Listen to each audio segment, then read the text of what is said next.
Здравствуйте, мои дорогие друзья. Вот несколько дней не записывал видео. Наверное, просто не знал, о чем записать. Так, работал. Но сейчас хочу поговорить о другом. О старце, о батюшке Ионике из Чихачева, Ивановской области. Хочу просто высказать свое мнение и, наверное, выразить слова поддержки. Я считаю этого старца святым. Просто, знаете, так от души, от сердца. Во время такой пропаганды, где черные называют белым, а белые называют черным.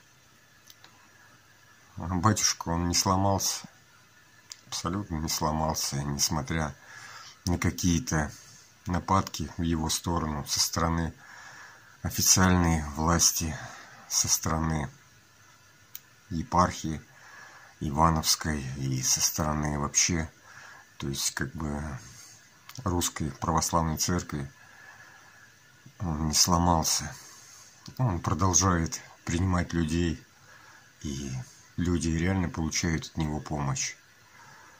И знаете, как бы кто ни говорил, да, здесь ведь еще очень большой вопрос веры. И если, допустим, вы идете за помощью к старцу, то вера ваша, она просто должна у вас быть.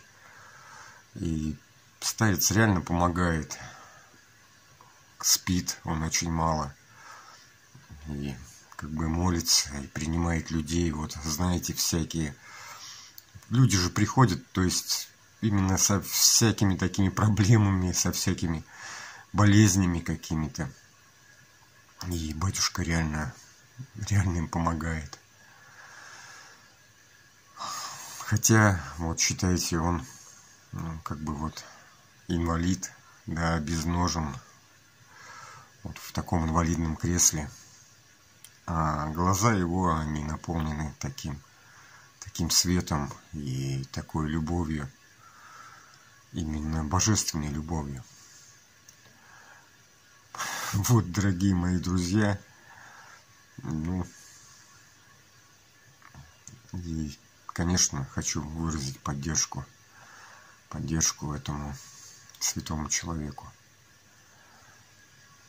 Счастья и радости вам, дорогие мои. Мира, добра и процветания вам и вашим близким.